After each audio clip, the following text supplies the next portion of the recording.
Ever wondered how a Missouri farmer's gritty mining ventures led to one of America's biggest media dynasties and a string of controversies straight out of a Hollywood script?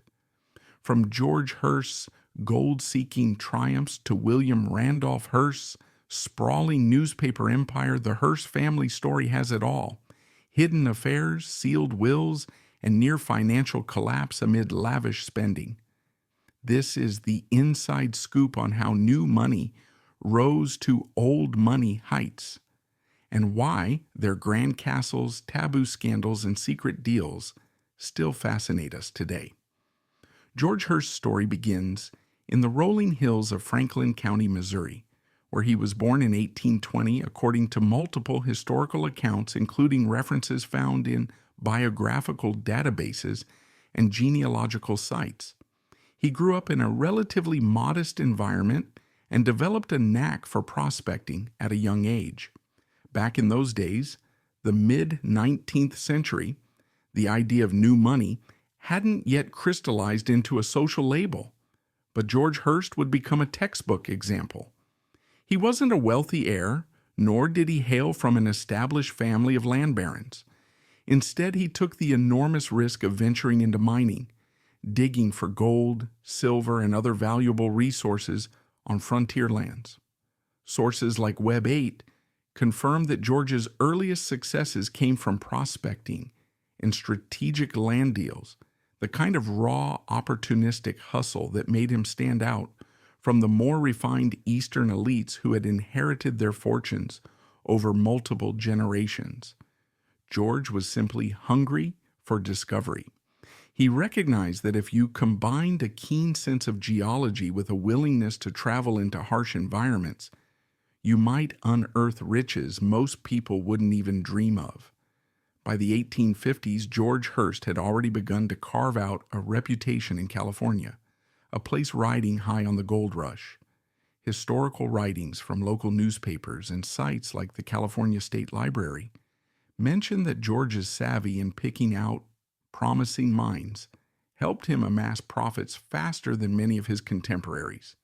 He had a hand in famous mining interests like the Comstock Lode in Nevada, and eventually put money into the Homestake Mine in the Black Hills of South Dakota, which became one of the most productive gold mines in U.S. history. The California Digital Newspaper Collection shows that George's approach combined old-school grit with an eye for scaling up. He'd partner with other investors, sometimes buy out smaller claims, and wasn't shy about using the legal system to secure better terms. That's where the label raw new money starts to fit. He was a man who excelled at frontier capitalism, but lacked the social polish and generational connections that families like the Astors or the Roosevelts had in spades. His success in mining translated into significant wealth, and it would eventually fund his family's future endeavors. However, in the world of high society, simply having money didn't mean you were accepted. People with inherited fortunes, think of the old guard like the Grosvenors in England, whose land wealth went back centuries, saw these upstart millionaires as brash and uncultured. George Hearst did try to venture into politics. He served as a U.S. Senator from California, but even that position didn't magically grant him the aristocratic sheen the East Coast elites considered paramount. In short, he personified the rough edges of new money, a label historians sometimes apply to those who ascend quickly through entrepreneurial feats, rather than patiently inheriting or marrying into wealth. And that stigma didn't just vanish. It lingered around the Hearst name, setting the stage for how later generations would try to remedy it. The real shift in the family's trajectory happened with William Randolph Hearst, George's son, born in 1863. If George was the old prospector who hammered out a fortune in the mines, William was the flamboyant impresario who hammered out a media empire. William was the one who took that raw new money vibe and amplified it into a full-blown brand of sensationalism. Enrolling at Harvard, he didn't finish his degree, but that association alone helped him rub shoulders with a more established social circle. William developed a taste for journalism. By the late 19th century, he was the driving force behind the San Francisco Examiner, and not long after, he expanded into New York with the purchase of the New York Morning Journal.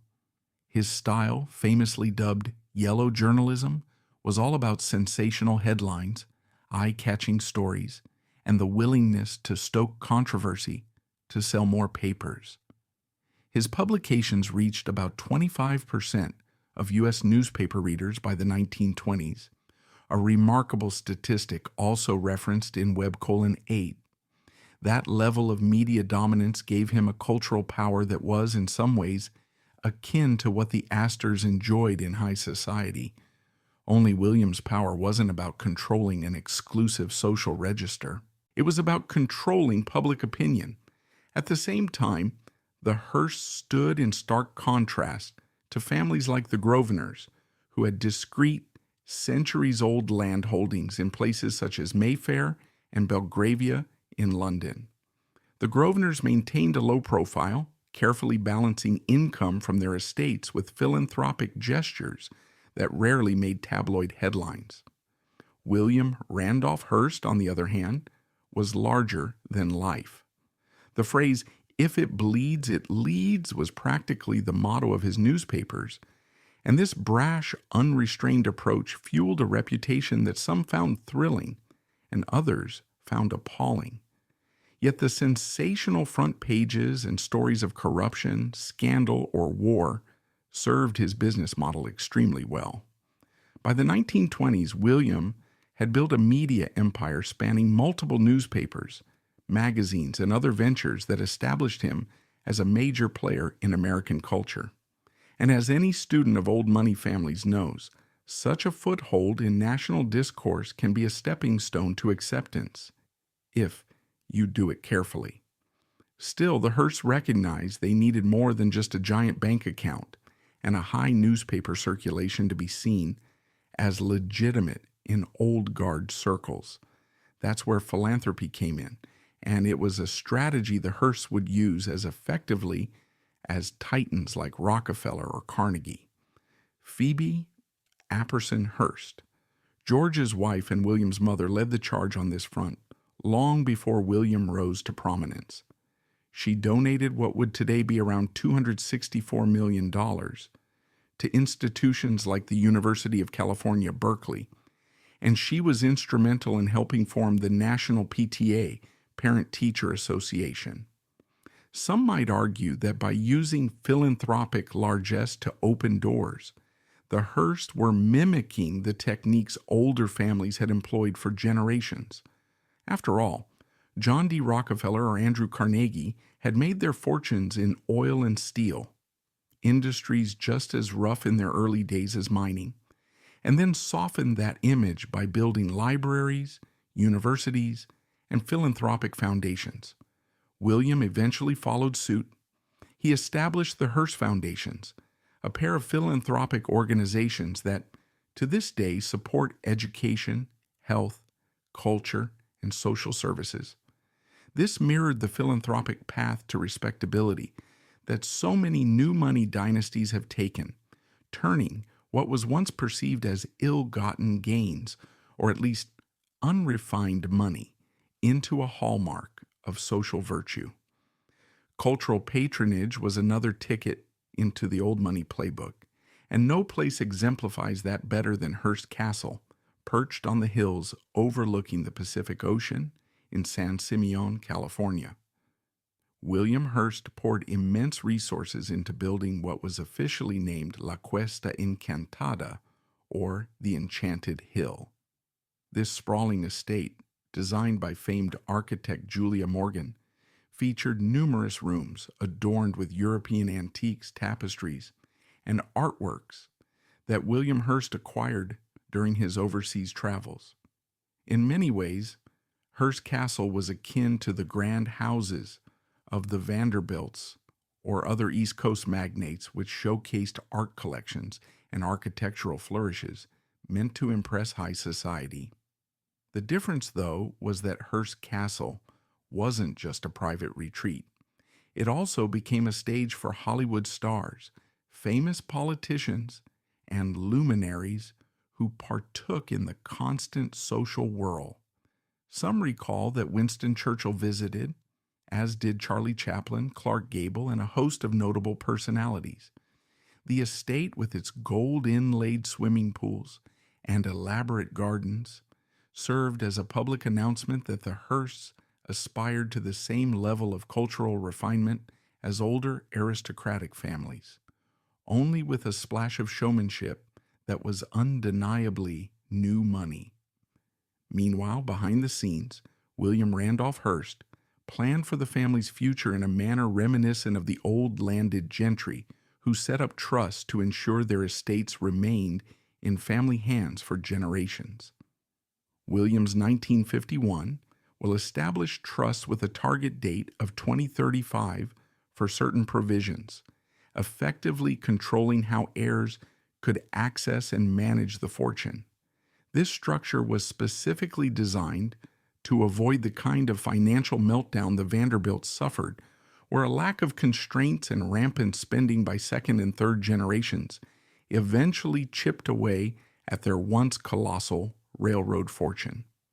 The Hearst trusts mirrored the logic of many old money families who keep tight control over assets, thereby preventing them from being squandered.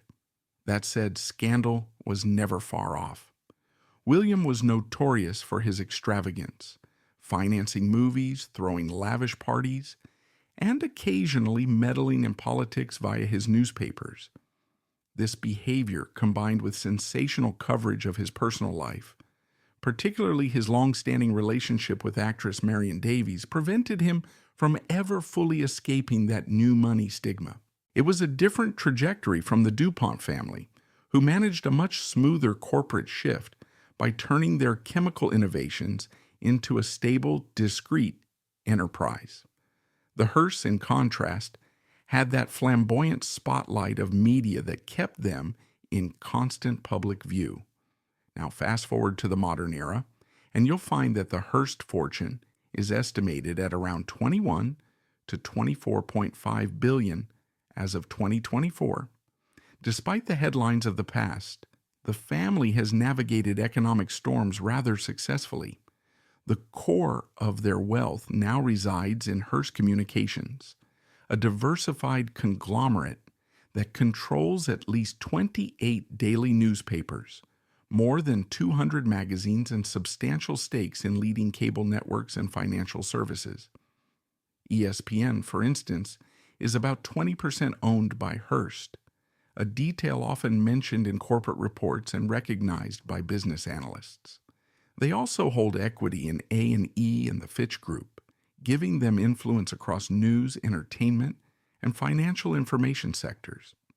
Many media observers note that while William Randolph Hearst's empire was once pegged to sensational tabloids, Hearst Communications today is far more diversified and professionalized, a sign of how families can evolve to stay relevant and profitable.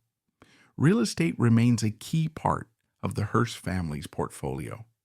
Hearst Castle, once the showpiece of William's architectural ambition, was eventually donated to the state of California, becoming a public museum that attracts hordes of tourists each year, though the family retains certain visitation rights. They also possess an 83,000-acre Hearst Ranch and the Piedras Blancas Ranch along the scenic Central California coast, as detailed in Web 812. The mere size of these holdings reminds one of the vast English estates the Grosvenors have managed for centuries, but with that characteristically Californian flair, rolling hills, open rangelands, and a dramatic coastline. Then there are the residual interests in mining and timber that hark back to George Hearst's original fortunes. Webb 8 clarifies that although the bulk of mining revenues may have tapered off as the Homestake mine changed hands or scaled down operations, There are still underlying mineral and timber rights associated with parcels of land around San Simeon. At the heart of all this remains the Hearst family trust, often referred to in tandem with the Hearst foundations. These trusts collectively guide the corporation's direction, effectively limiting how shares can be sold or transferred. It ensures that the Hearst name remains central to the business, preventing a disintegration of the brand or a fracturing of ownership that could lead to a corporate takeover. It's a structure reminiscent of old money families like the Rothschilds or certain branches of the European aristocracy who keep tight control over their holdings through carefully drafted legal mechanisms. And, in a more modern sense, it aligns with the approach taken by 21st century dynasties seeking continuity to plan far beyond the lifespan of any single generation. The backdrop to this extraordinary tale is the early 1930s, a time when the world was grappling with the fallout of the Great Depression. Banks were failing, unemployment was soaring, and many Americans were desperate for any semblance of stability or optimism. In Europe, radical ideologies were on the rise. Fascist regimes found footholds in Italy, then Hungary, and most alarmingly in Germany, where Adolf Hitler had seized power.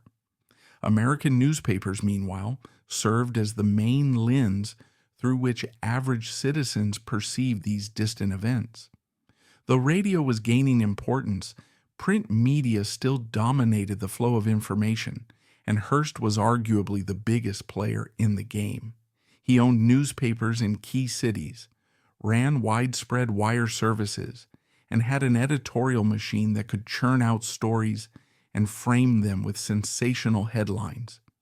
While most people recognized him for his tabloid's melodramatic style, pushing stories about crime, scandal, and celebrity gossip, fewer realized that Hearst also made behind-the-scenes deals with foreign governments that wanted a foothold in the American press.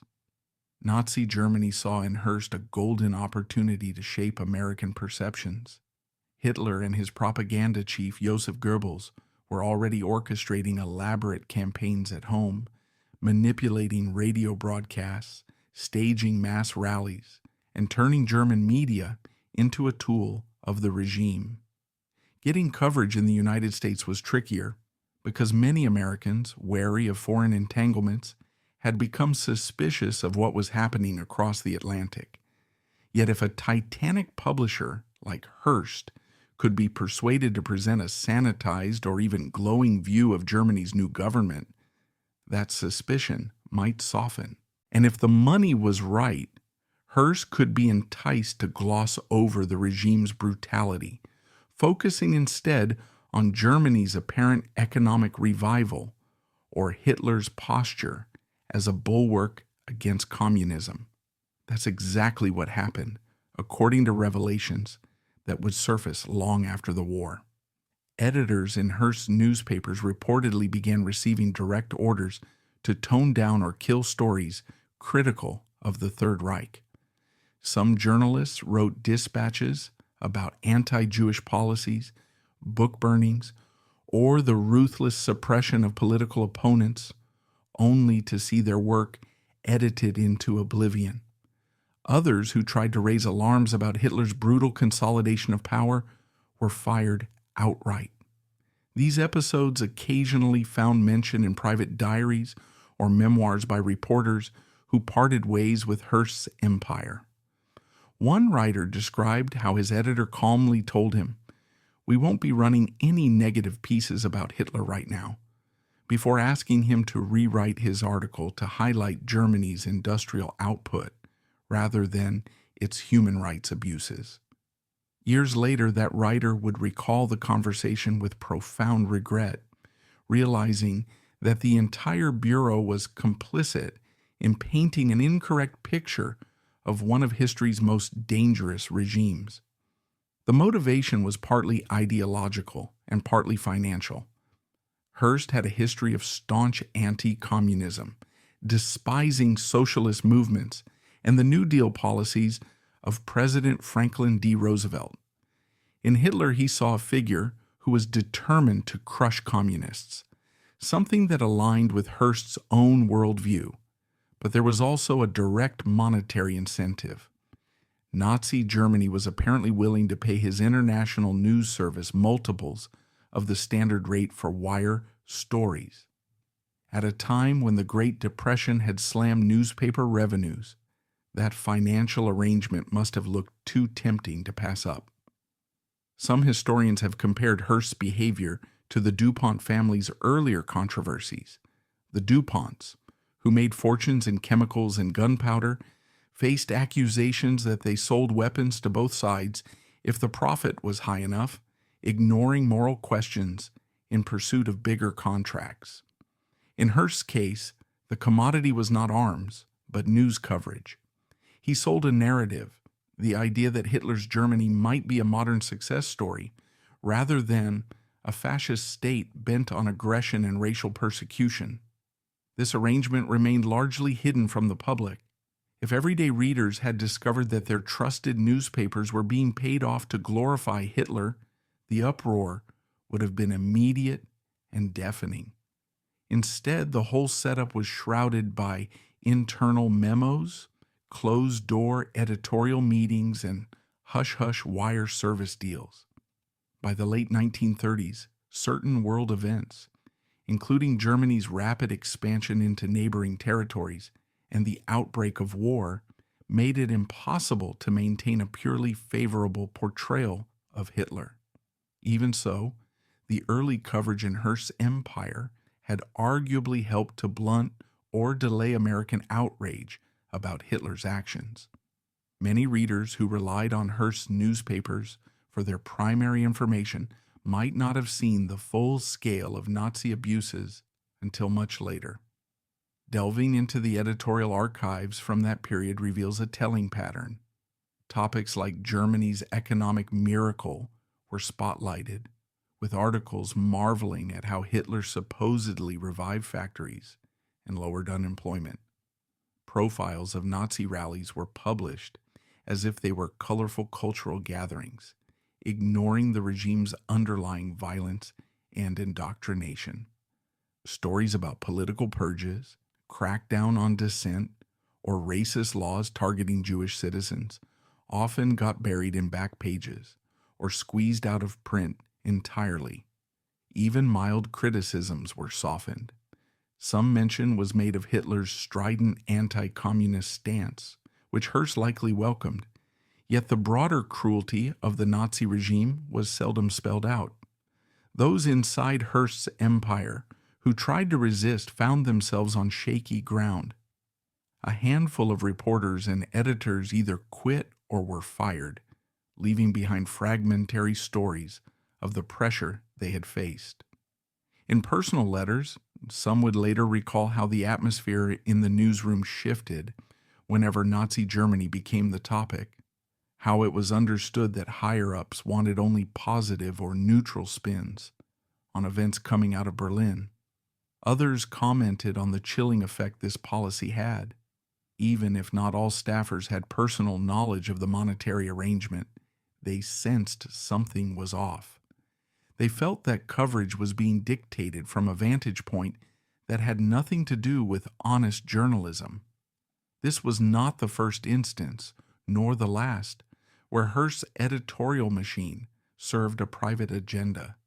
He'd famously used his newspapers to foment public opinion leading up to the Spanish-American War, plastering headlines about alleged Spanish atrocities in Cuba that were often exaggerated or fabricated. That brand of yellow journalism made him a national figure, turning public sentiment toward hawkish interventions overseas. In the 1930s, though, his intervention had a different flavor. Instead of whipping up a war frenzy, he played down the threat posed by a dictatorship. And while earlier controversies sometimes served Hearst's patriotic illusions, the Nazi deal was purely transactional. The money Germany paid, plus the alignment with Hearst's anti-communist instincts, merged into a quietly effective propaganda pipeline. Hitler didn't need to worry about overt censorship in America if he could buy coverage that cast him as a savior of German pride. It is important to understand that Hearst wasn't alone in misreading or misrepresenting Hitler's early moves. Many in the United States, especially in the business community, saw the Nazi regime as a potential partner against the spread of communism. Isolationist sentiment ran high. Americans were consumed by their own economic woes and reluctant to engage deeply with European affairs. However, few commanded as vast a media audience as Hearst did. That made his role pivotal. If a smaller newspaper in a secondary market had decided to run pro-Hitler pieces, the impact would have been modest. But Hearst's reach spanned major urban centers and a large cross-section of the public. The moral weight of the decision to shape coverage in the Nazis' favor, thus, had broad consequences, influencing how millions perceived events on the other side of the Atlantic. It wasn't until well after World War II that the full extent of these editorial directives came to light. Fragmentary evidence appeared in diaries, library archives, and the recollections of long-retired journalists. When glimpses of the story began to surface, they collided with the national memory of the war, one in which the United States had eventually fought against Nazism. How could a prominent American publisher have once taken money to run sympathetic stories about Hitler? How many Americans might have seen those stories and believed them, unaware of the financial arrangement behind the scenes? These questions linger in the realm of historical what-ifs. Some historians argue that Hearst's coverage may have slowed America's shift toward viewing Nazi Germany as a clear danger, even though it didn't single-handedly alter the nation's foreign policy. Others see it as a vivid lesson in how mass media, if compromised by financial motivations, can betray its audience at critical historical moments. You might think you've heard every dramatic story connected to the Hearst family: kidnappings, media empires, lavish parties in a castle perched above the Pacific. But there's another chapter you might have missed, one hidden behind locked archives and decades of sealed legal documents. It revolves around Patty Hearst, the granddaughter of William Randolph Hearst, whose 1974 abduction by the Symbionese Liberation Army shocked America. While that kidnapping ended in a public spectacle that saw Patty seemingly adopt the radical ideas of her captors, an equally fascinating but lesser-known controversy played out behind closed doors: the move to seal William Randolph Hearst's will and key corporate records, a decision that withheld crucial financial details from both the Hearst family and the general public. According to Variety, Patty tried in 2005 to unseal these documents, but family trustees put up fierce resistance, revealing a culture of corporate secrecy reminiscent of other high-profile dynasties, such as the Astors. Skeptics on social media and tabloid blogs still whisper about hidden billions stashed away by the Hearsts, yet no solid evidence has ever materialized. The result is a murky intersection of personal trauma, legal maneuvering, and the ironclad privacy of one of America's most famous families. It all began in 1974, when 20-year-old Patty Hearst was kidnapped from her Berkeley apartment by a fringe revolutionary group calling itself the Symbionese Liberation Army, SLA. The event was surreal from the start. The group burst in, guns drawn, dragging the young college student away from the life she'd known. In the days and weeks that followed, everything turned more bizarre. Patty recorded audio tapes renouncing her old identity, adopting the moniker Tanya, and eventually appearing in surveillance images helping rob a bank. The press coverage was relentless, focusing on the unlikeliest possibility: a born and bred heiress, once a symbol of privilege, throwing in her lot with radical politics. The family name, already famous for the sprawling Hearst castle and a media conglomerate that shaped news across the country, was suddenly a subject of dinner table gossip in an entirely different way. Instead of awed discussion about riches or real estate, people now debated Stockholm Syndrome, brainwashing, and whether Patty was truly complicit in SLA crimes. William Randolph Hearst, who built an empire of newspapers, magazines, radio stations, and other media properties in the early 20th century, had died back in 1951. He left behind a complex web of trusts and corporate bylaws that governed how the Hearst fortune would be managed. According to those who have researched the family's legal framework, the will spelled out how shares in Hearst Corporation were to be distributed among descendants, which relatives received voting rights, and what trustees could or could not do in times of unrest. However, the press never got a good look at the fine print. Soon after Patty's abduction, the family petitioned to seal certain parts of William Randolph Hearst's will, as well as key documents related to the corporation's internal structure. The reason behind this sealing was never stated in a public hearing, but sources close to the Hearsts have suggested it was a security measure. The kidnapping taught them that criminals or radical groups might try to exploit detailed knowledge of the family's holdings. After all, if you were plotting to abduct another member of a wealthy dynasty, having access to exact trust fund distributions or corporate share values could be priceless leverage. It made sense for the family, reeling from the shock of Patty's ordeal, to do whatever they could to prevent future threats. A sympathetic court agreed, and the documents went under lock and key, away from prying eyes in newsrooms or the general public. In an age when most Americans got their information from newspapers, ironically, often from Hearst-owned publications, this hush-hush approach fueled curiosity. But given the emotional stakes, few outsiders criticized the Hearsts for wanting privacy in a time of crisis. Though the SLA kidnapping eventually ended, Patty was arrested, tried, and later received a commutation of her sentence from President Jimmy Carter, followed by a pardon from President Bill Clinton. The sealed documents remained sealed. The 1970s gave way to the 1980s, then the 1990s, and that protective measure around the Hearst estate hardened into a near-permanent fixture. The corporation thrived, evolving from a chain of newspapers into a diversified powerhouse with stakes in television, magazines, and other holdings. Meanwhile, the extended Hearst family grew, with various branches occasionally making news for philanthropic projects or real estate transactions. William Randolph Hearst's name lived on through Hearst Castle, now a state historical monument in California. But the fine details of how exactly the family fortune was dispensed or how shares were allocated remained hidden. Then in 2005, Patty Hearst stepped forward with a bold request. She wanted the will and corresponding corporate records unsealed. The coverage by Variety revealed that this was no simple matter of rummaging through old files.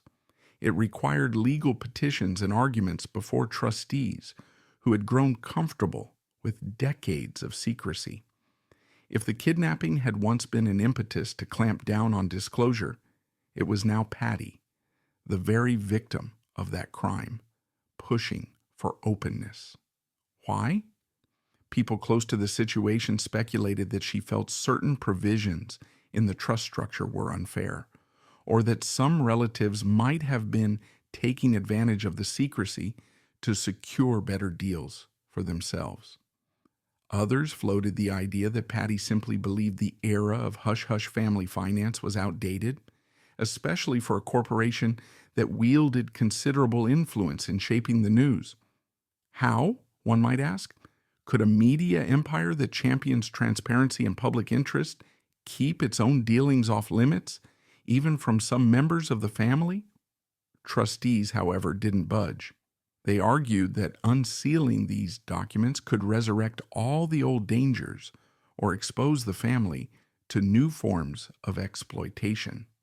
They also feared that detailed financial revelations might distract from the company's strategic direction, inviting lawsuits or unwelcome scrutiny. Among themselves, they likely recalled how the Astor family's internal disputes had once spilled into the public domain, spawning allegations of elder abuse and inheritance battles. If you want a cautionary tale about how a famous surname can unravel under too much public scrutiny, the Astors provide a prime example.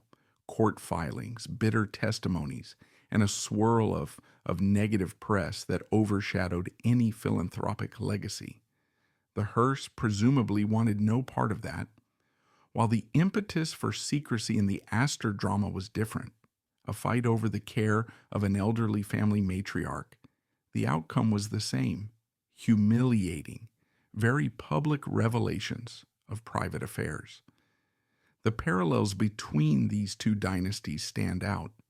Both the Hearsts and the Astors have had to grapple with the line between personal privacy and the public fascination that attaches to storied names. In each case, hidden documents or sealed court records became rallying points for controversy.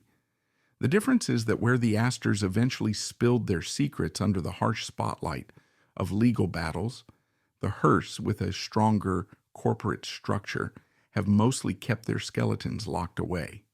This tension, though, flared up in 2005 when Patty demanded transparency.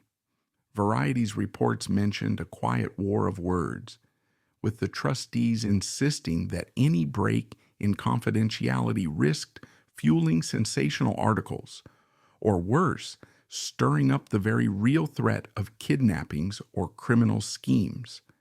If the kidnapping of 1974 taught the Hearst anything, it was that they were targets precisely because of their massive wealth. Why, from their viewpoint, would they hand criminals an even more precise blueprint? The specific details of the 2005 legal arguments remain murky. Because the documents in question were sealed, any hearing took place behind closed doors. Family lawyers allegedly presented their cases in a judicial setting that offered limited public oversight. An aura of hush-hush secrecy once again wrapped itself around the entire process. Patty, for her part, never publicly detailed everything she hoped to glean from those files. Observers can only speculate that she was motivated by a mix of personal frustration, feeling that she, as a direct descendant, deserved full visibility into the family fortune, and a sense of moral conviction that a media empire should practice what it preaches in terms of accountability. Considering her roller coaster life story, it's not surprising she might want to shed light on old, secretive practices. Among journalists who watch the Hearsts, speculation about hidden billions occasionally flares up, particularly in online forums. It's easy to see why. William Randolph Hearst famously spared no expense on his castle at San Simeon, hauling European artifacts across the Atlantic and constructing an opulent estate, the likes of which few Americans had ever witnessed. The man was known for extravagance and for complicated financial dealings, some profitable, some not so much.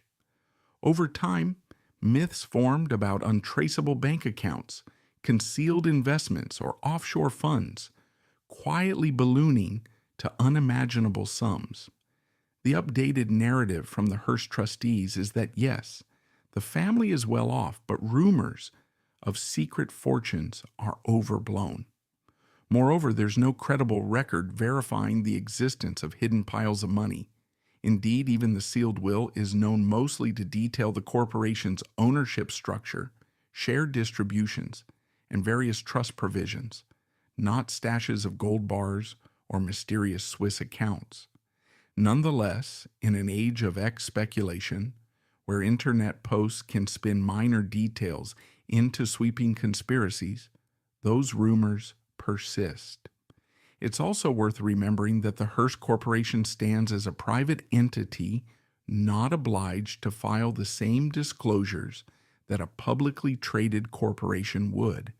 This means outsiders can't simply download annual reports from the SEC that would itemize every asset or liability. Instead, analysts have to rely on leaked bits of information, property records, or the occasional official press release about major acquisitions.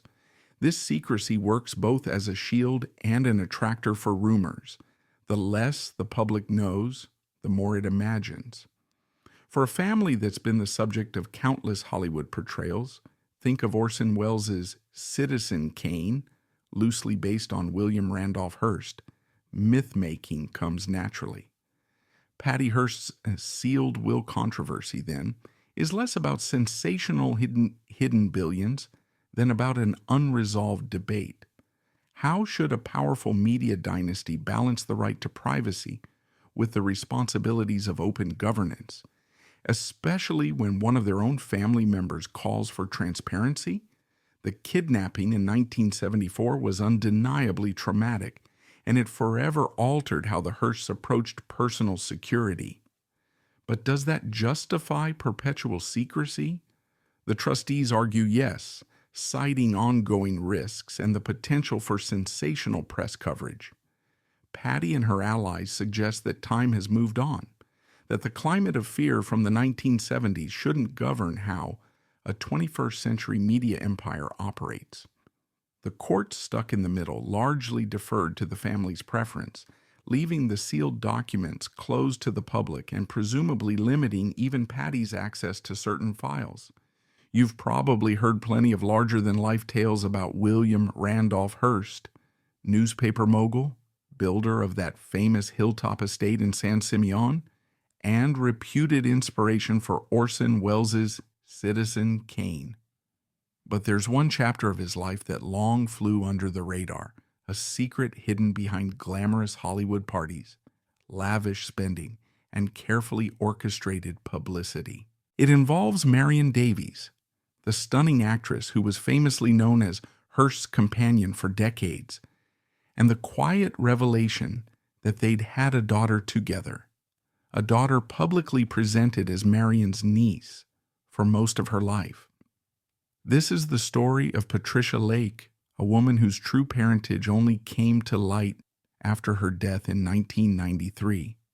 In diaries, in whispered family statements, and in the few records that surfaced over the years, you can trace the outlines of a hidden affair that started back in 1919, overshadowed by William Randolph Hearst's marriage to Millicent Wilson.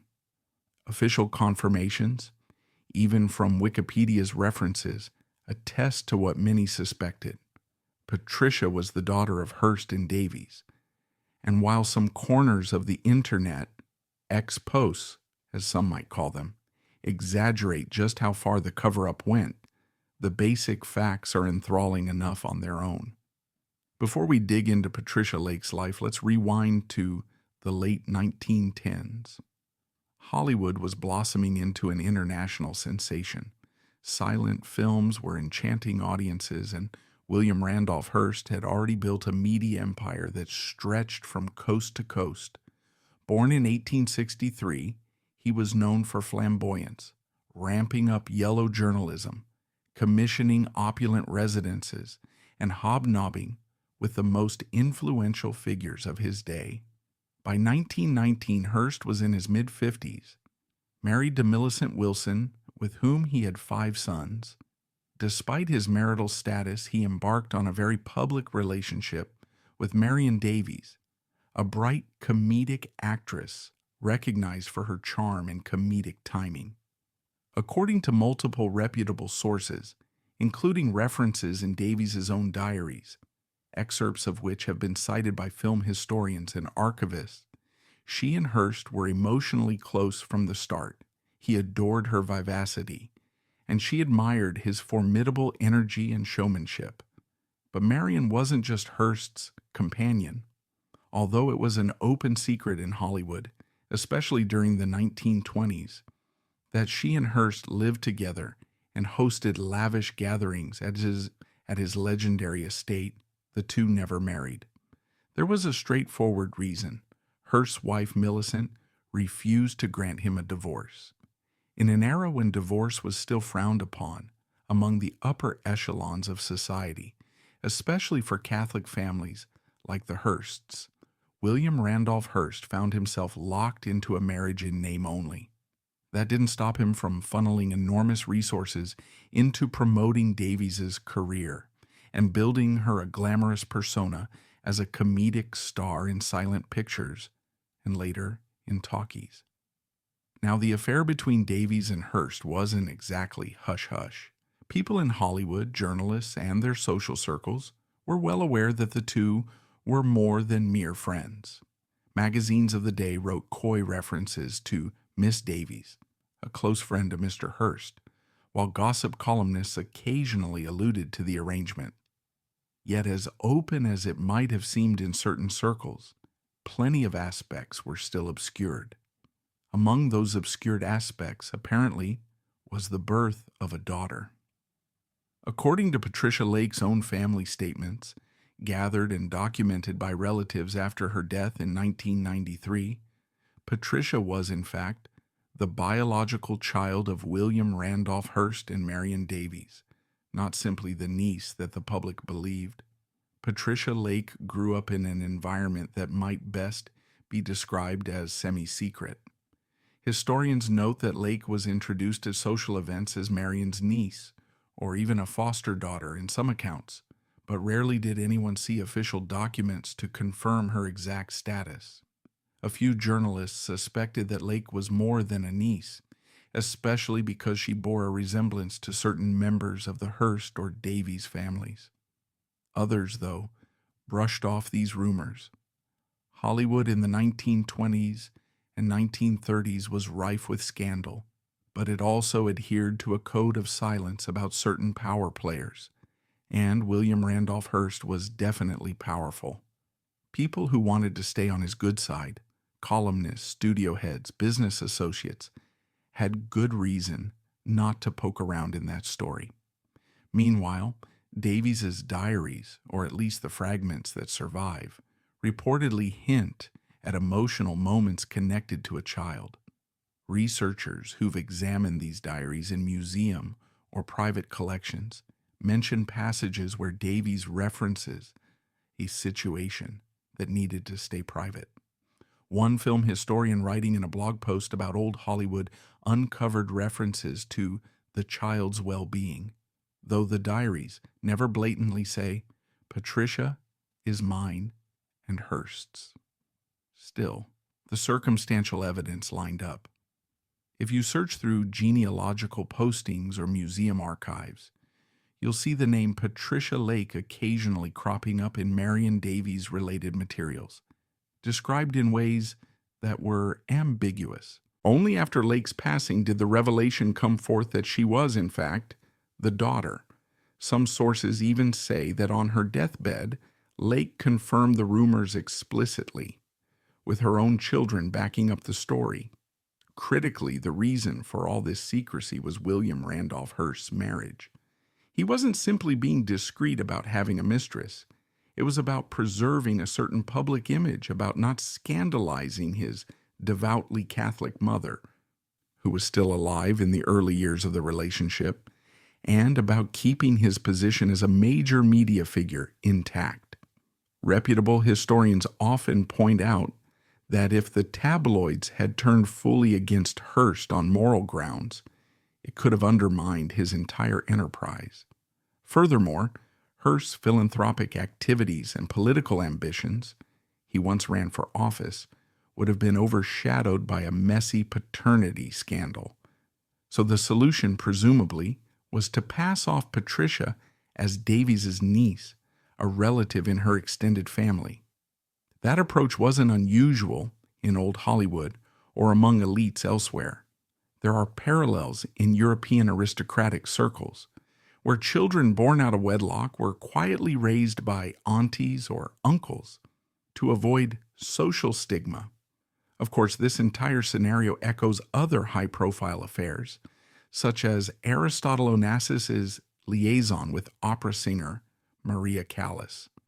Onassis was still married to Tina Lavanos at first, then legally entangled in other relationships, when he became romantically involved with Callis, a phenomenon that soared across the tabloids of the 1950s and 1960s. Just like Hearst and Davies, Onassis and Callis played out their romance under intense public scrutiny, torn between personal passion and the desire to keep certain matters concealed. But here's the thing. While Onassis and Callis never had a child together, the parallel remains in how these affairs forced the couples to juggle public versus private realities. Onassis sometimes invited Callis to social events as if she were simply a close friend, all while rumors about them swirled. Similarly, Marion Davies would be introduced as the hostess at Hearst's grand parties. Her actual role in his life was well known to insiders, but was politely glossed over in mainstream coverage. Returning to Patricia Lake, it's telling that she herself stayed relatively quiet for much of her life, as though she knew that stirring up her parentage story might bring chaos. Only when she passed did family statements confirm what had been whispered for years. So if you dig into the genealogical or estate records, you'll find that Lake wasn't recognized as an official heir in the lines of inheritance spelled out for the 5 acknowledged Hearst sons. Lake's children, who eventually came forward, made it clear that their mother had confided in them about her true father, especially near the end of her life. This final confirmation from Lake's own family gave weight to claims that might otherwise have been dismissed as rumor. Now, does that mean the entire Hearst empire orchestrated a decades-long cover-up? Some corners of the internet love to spin that theory, claiming that William Randolph Hearst used his newspapers to bury evidence and that he paid hush money to ensure silence. According to diaries and historians who track the family's finances, it's more plausible that he simply leveraged his powerful connections and the general reticence of the press to keep the matter out of the headlines. The ex-posts, referencing unverified claims on social media or internet forums, often amplify the scale of this alleged conspiracy. While it's certainly possible that Hearst threatened or pressured certain editors not to run stories about Patricia Lake, the actual historical record suggests that many journalists simply chose not to cross him on a personal matter. He was a titan in the publishing world. No one wanted to lose their job or sabotage their relationship with him by delving into his personal secrets. So the hush might have been more about self-censorship than an orchestrated blackmail scheme. In the 1890s, a period when newspapers were the dominant form of mass communication. Radio was barely in its infancy, television didn't exist yet, and the internet was over a century away. Folks got their news and often their opinions directly from the pages of local and national newspapers. Hearst was not the only media mogul jockeying for influence. Joseph Pulitzer, who owned the New York World, was his fiercest rival, matching Hearst headline for headline in the race to attract readers. This rivalry, sometimes dubbed the Circulation Wars, spawned a style of sensational reporting known as yellow journalism. The name itself likely derived from a popular cartoon character called the Yellow Kid, which ran in color in both men's publications at different times. But to the public, yellow journalism came to mean something else entirely. Exaggerated or fabricated stories, lurid headlines, emotional appeals, and in-your-face graphics, all designed to stoke strong reactions and, above all, sell more papers. Both Hearst and Pulitzer recognized that patriotic fervor, especially if it led to war, could drive circulation through the roof. Around 1898, a confluence of events set the stage for America's involvement in Cuba's struggle against Spanish rule. Cuban rebels had been fighting for independence from Spain for years. Stories of Spanish atrocities and Cuban suffering circulated in U.S. newspapers, though many accounts were incomplete or distorted. Then, on February 15, 1898, the American battleship USS Maine exploded in Havana Harbor. The cause of the explosion remains debated by historians. Some argue it was an internal malfunction, while others claim a mine. At the time, the public had few avenues to verify the truth. They relied largely on newspapers, which, in Hearst's case, seized upon the tragedy to declare that Spain was responsible. "Remember the Maine" became a rallying cry splashed across front pages. Hearst's New York Journal, according to historical archives, published headlines that screamed about Spanish treachery and brutality without offering solid evidence. In one glaring instance, they ran a cover story proclaiming Spanish treachery the very day after the Maine sank, even though no official investigation was complete. The Spanish government attempted to deny these allegations, but their statements were either buried or twisted in the coverage. Some historians have analyzed the New York Journal's archives to show that the stories about Spanish wrongdoing became more and more salacious, describing alleged tortures, humiliations, and barbarisms that sometimes had no factual basis. This pattern went beyond aggressive reporting. It often crossed into outright fabrication or wild exaggeration. And once you hook people with that kind of sensational storyline, especially if they already have a sense of moral superiority or a desire to see America protecting others, it's easy to see how public opinion could snowball. Meanwhile, Joseph Pulitzer's New York World was also running incendiary headlines, but Hearst's flamboyant style often overshadowed Pulitzer's. Hearst reveled in the drama, mixing political cartoons, melodramatic eyewitness accounts, and emotional appeals to American patriotism. People living far from the front lines who had never met a Cuban insurgent or a Spanish soldier found themselves outraged, calling their congressman to demand action. According to reference site Web 15, Hearst's headlines about Spain's brutality soared in popularity as readers gobbled up every new revelation.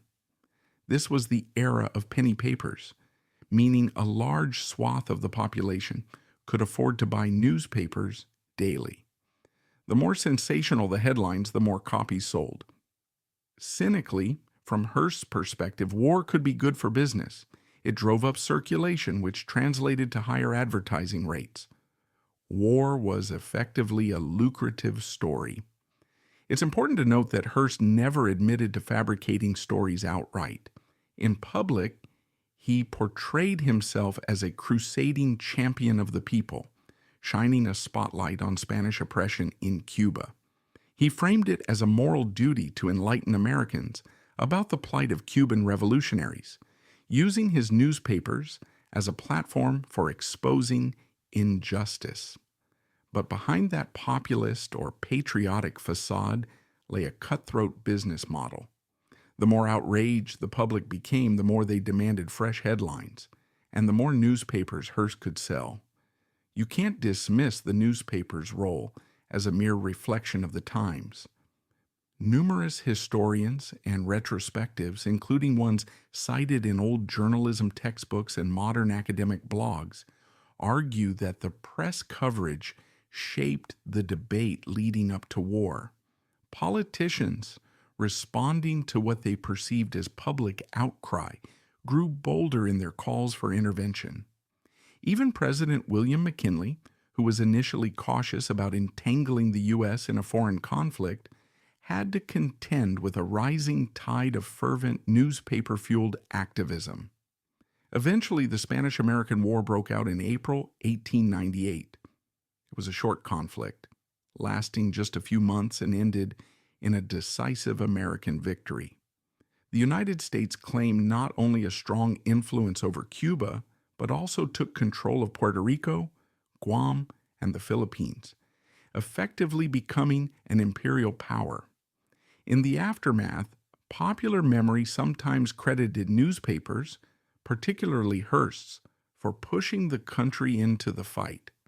Mark Twain, for instance, famously criticized the war and indirectly the role of the press, noting how easy it was for powerful figures to manipulate public sentiment. More modern historians from reputable institutions like those writing for the U.S., Library of Congress, or various academic journals stress that the war had multiple causes, including economic interests and a long-standing Cuban independence movement. So it would be oversimplified to say Hearst single-handedly caused the Spanish-American War. However, the claim that he and his newspapers heavily influenced public opinion is well documented. This blend of patriotic language and profit-driven motivation is reminiscent of how other magnates used media for their own ends. You can draw parallels to John D. Rockefeller's approach in dealing with the press, though from a different angle. Rockefeller, especially in his later years, faced exposés about Standard Oil, like Ida Tarbell's famous investigative series, that revealed monopolistic practices. In that scenario, the media was used to bring corporate malfeasance to light. By contrast, Hearst harnessed the media to stir nationalistic passions. But the underlying principle, using the press to manipulate public perception, is the same. If you sift through the coverage of Rockefeller's Standard Oil escapades, you'll see a pattern. How controlling the narrative or shaping investigative angles can significantly affect public sentiment. Hearst just took it further into the realm of war. In many ways, Hearst's strategy foreshadowed modern instances of spin, disinformation, and media echo chambers. It's not that the newspapers of the late 19th century invented propaganda. Political pamphlets and misinformation have existed for centuries, but the scale and speed at which Hearst operated was unprecedented. He poured huge resources into dispatching reporters to Cuba, instructing them to send back the most sensational stories possible. Famously, there's a tale, admittedly apocryphal but widely circulated, about an artist Hearst sent to Cuba who cabled him that there was no war to cover. Hearst supposedly replied, "You furnish the pictures and I'll furnish the war." Even if the quote can't be confirmed, the anecdote captures the spirit of Hearst's editorial posture. The news, even if quiet, could be spun into spectacle if that's what sold papers. In the late 1930s, William Randolph Hearst, legendary newspaper baron and enthusiastic art hoarder, suddenly finds himself in a financial freefall so steep he's forced to dismantle one of the world's most impressive private collections. Between 1937 and 1940, he sells an estimated $11 million worth of paintings, sculptures, and priceless antiques to stave off looming bankruptcy, an epic meltdown hushed up by the very newspapers he controlled. According to Britannica Money, the Great Depression battered Hearst's empire, leaving him reliant on family loans from his mother Phoebe's estate to stay afloat. If you sift through old auction records, diaries, and corporate memos, a tale emerges that rivals the downfall of any storied dynasty, complete with last-minute bailouts, frantic liquidations, and enduring rumors about hidden caches of art supposedly waiting to be discovered. Yet credible historians say no real evidence supports such rumors, reminding us that when things fall apart, even fabled magnates resort to desperate moves. Think of the Vanderbilts offloading their ornate mansions, only this time it was Renaissance tapestries and medieval armor hitting the auction block. The seeds of Hearst's financial crisis were sown long before the Depression. Born in 1863, he started out using inheritance money from his father, George Hearst, to acquire the San Francisco Examiner. Over time, he expanded into multiple major cities, launching or buying newspapers that pumped out sensational stories and raked in huge profits. By the 1910s and 1920s, Hearst had become one of America's premier press barons, owning magazines, wire services, and even radio stations. He reveled in outshining his competitors, especially Joseph Pulitzer, in a circulation war that coined the term yellow journalism. Yet this massive expansion cost enormous sums, and Hearst's personal outlays were equally extravagant. He built or bought houses across the country, the most famous being La Cuesta Encantada, also known as Hearst Castle, designed by architect Julia Morgan. Per historical blogs and references from official Hearst Castle documentation, he stuffed these places with the world's finest art, shipping in entire facades of European monasteries, ancient Egyptian sculptures, Roman sarcophagi, and more. While his newspapers continued churning out revenue, Hearst's appetite for art grew unabated. He purchased from major dealers in London, Paris, and New York, chasing anything that caught his fancy: Gothic furniture, Baroque sculptures, Renaissance paintings, even entire medieval ceilings. Early on, these acquisitions seemed like a sign of unstoppable prosperity. He was, after all, the same man who shaped public opinion in the Spanish-American War, endorsed or attacked political candidates with the flick of an editorial pen, and entertained Hollywood elites in his enormous dining room. People who visited Hearst Castle in the 1920s returned with breathless stories of seeing priceless treasures at every turn. Then, in October 1929, the stock market crashed, plunging the United States into the Great Depression. Advertising revenues dried up. Families no longer had disposable income to buy newspapers or consumer goods, putting serious strains on Hearst's complex business structures. According to references from major financial sites and academic analyses, the downturn hurt all media empires, but Hearst was especially vulnerable due to his relentless expansion and towering debts. Multiple loans were tied to the performance of his publishing companies, and as those companies faltered, banks started calling in debts. Meanwhile, Hearst's personal lifestyle remained lavish. He was unwilling or unable to cut back on the staff at his many estates or slow down the expansions he had already set in motion. The early 1930s brought warning signs. Among Hearst's circle, some confidants urged him to liquidate smaller properties or scale down his grand visions, but Hearst hesitated. He wanted to preserve the image of unstoppable success that his newspapers portrayed. The man who championed the average worker while hobnobbing with heads of state. By 1937, however, the situation had become dire.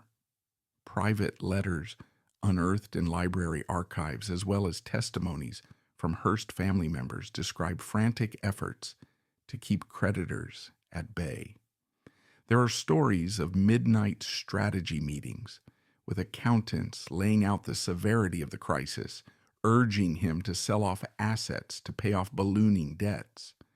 Hearst was forced to accept that he could no longer hide the financial storm behind a smiling public persona. The solution? Sell art.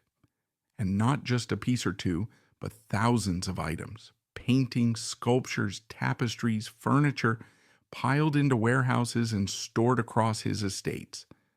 According to auction records preserved by Christie's and Sotheby's, the sales began quietly around 1937. At first, Hearst tried to move items discreetly through dealers in Europe and the U.S., hoping not to draw attention to how desperate he was. But over time, the scale of liquidation became impossible to disguise. Some insiders compare it to how the Vanderbilt family had to liquidate sections of their real estate portfolio when their railroad fortune began to wane. The difference was that Hearst's assets were more varied, less tied to a single industry. While the Vanderbilts famously sold off mansions in Manhattan, Hearst parted with old master paintings and medieval suits of armor. Yet the basic narrative was similar: a grand dynasty forced into fire, sales to stave off collapse. A prime example of the types of items sold appears in the catalogs from the 1938 to 1939 auctions, which included a variety of Renaissance tapestries, French furniture, Italian altarpieces, and entire crates of architectural fragments from European churches. Some were originally purchased for Hearst Castle, but had never even been unpacked. The sums these pieces fetched offered short-term relief. Estimates from that time suggest that by 1940, the total had climbed to about $11 million, a staggering figure in Depression-era dollars. Yet even that influx wasn't enough to wipe out his debts. As references from Web 815 explain, Hearst was effectively hemorrhaging cash to keep his newspaper empire afloat and maintain lavish personal expenses. The newspapers weren't generating nearly the profits they had in the 1920s, and the radio stations were still finding their footing. At the same time, Hearst was losing direct control of his companies. He had for years structured them in a way that gave him near absolute authority, but as lenders demanded collateral, he had to sign over portions of the corporate stock. By the late 1930s, that ownership had become fragmented, with banks and other creditors holding significant stakes. In effect, Hearst was forced to answer to them. The once mighty press baron, who famously boasted about his editorial independence, now found himself under pressure from financial backers who insisted on cost-cutting, closures, or mergers. Internal memos from the Hearst Corporation, which have surfaced in historical studies, reveal a climate of tension as longtime editors bristled at demands to scale back their budgets. Meanwhile, Hearst took extraordinary measures to guard these troubles from the public. He didn't want readers to know that the champion of the little man and the fearless crusader for justice was personally drowning in debt. Articles in his newspapers conspicuously omitted any discussion of art sales, focusing instead on standard fare, Hollywood gossip, political intrigue, and sports. Even among the staff of his newspapers, only a few top executives knew the severity of the crisis. He kept up appearances, hosting dinner parties at San Simeon, or in his palatial Beverly Hills residence as though nothing were amiss. The help might have noticed fewer lavish upgrades or new staff hires put on hold, but the place still felt grand, just a bit more subdued. Family loans provided a vital lifeline. Hearst's mother, Phoebe Apperson Hearst, had passed away in 1919, leaving a substantial estate. Accounts from her philanthropic work show she had been a major supporter of the University of California, Berkeley, and other educational institutions. The residue of her estate was administered through trusts that the Hearst family controlled. According to references from multiple genealogical sites and philanthropic histories, William Randolph Hearst turned to these trusts, seeking cash infusions to satisfy his creditors. Siblings and other relatives were apparently torn about how best to intervene, but recognized that if Hearst's empire collapsed entirely, the family name might never recover. So they authorized large loans, effectively rescuing him from outright bankruptcy. That partnership was tense, though. Letters from the period hint at sibling disputes over interest rates, repayment schedules, and whether Hearst ought to curtail his lifestyle more aggressively. By 1940, the art sales had become widely known among collectors, though the general American public still didn't grasp how dire the situation was. Some collectors spotted bargains. They swooped in to buy Renaissance paintings or 18th century French commodes at prices well below what Hearst had paid. Others worried that the sudden flood of high-end items would crash the market for European antiques. Auctioneers found themselves handling unprecedented volumes of exquisite goods. If you track down specialized art market blogs or references in established trade publications, you can see analyses of how these Hearst sales affected pricing trends at major auction houses. In essence, it was one of the greatest fire sales in American collecting history, overshadowed only by a few epic estate liquidations that occurred before and after. Despite these desperate moves, rumors persist that Hearst secretly kept some of his most cherished art pieces hidden away, never entering them into auctions or record books. Internet forums and X-claims, as some might say, occasionally spin tales about how entire crates of medieval sculptures or paintings by Botticelli remain concealed in the depths of Hearst Castle or other warehouses. However, mainstream historians and the Hearst Castle administrative team maintain that no credible evidence supports such claims. They explain that Hearst needed money badly. If he had undisclosed masterpieces stashed somewhere, he would almost certainly have sold them to keep his empire afloat. The official stance is that while a handful of items might have been overlooked or stuck in transit, there's no sign of a massive trove. A modest number of unaccounted for items sometimes pop up in private collections, but these typically have receipts or shipping labels linking them to old purchases. The notion of a massive hidden vault brimming with old master paintings is more myth than fact. Even as the crisis peaked, Hearst still had some political maneuverings in mind. He considered endorsing different presidential candidates, believing that a friendlier administration might ease antitrust scrutiny or lend favorable federal support to newspapers. But the White House saw him as a polarizing figure, and the Great Depression overshadowed personal alliances.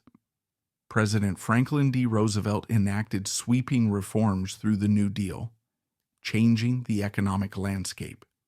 Hearst criticized portions of these policies in his editorials, but found his influence waning because even loyal readers sensed that the times demanded radical solutions.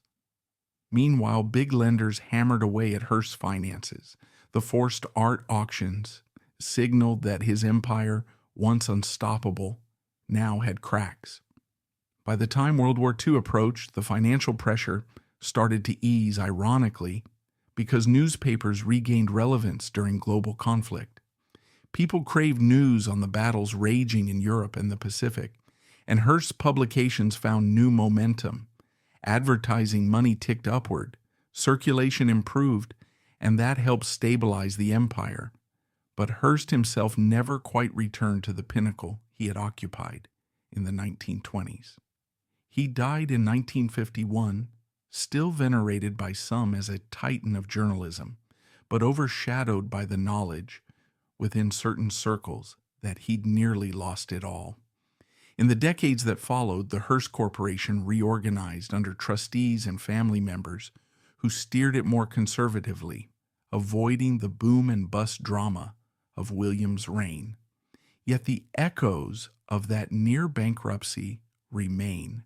If you tour Hearst Castle today, docents will mention how some rooms appear sparse compared to original photos from the 1920s. Certain antiques or artwork are missing because they were sold off. Official brochures might not delve into the depth of Hearst's financial meltdown, but they acknowledge that he parted with many treasures during the Depression. Historians, too, have grown more open about describing his meltdown. Biographies published over the last few decades, citing records from the Hearst estate, help paint a fuller picture of a man who was both a visionary and an insatiable collector, undone by forces beyond his control and his own refusal to live within any semblance of normal means. While the direct cause of Hearst's meltdown was the Great Depression, one can't ignore that the signs were there all along. His empire was top-heavy and financed by loans and complex deals. The easy profits of the Roaring Twenties masked how unstable the structure was. Once the Depression hit, everything came crashing down, and that chain reaction led to the multi-year spree of art sales. If not for family loans from Phoebe's estate, it's conceivable that Hearst could have ended up bankrupt, an ignominious end for the so-called Lord of San Simeon. That aspect, underscores the crucial role that old money family reserves play in rescuing even the riskiest expansions. Phoebe Hearst had established a robust philanthropic and investment portfolio, some of it separate from William's direct control. Those funds turned into his saving grace, albeit with strings attached. The rest of the Hearst family had to weigh whether they'd rather see him crash or intervene.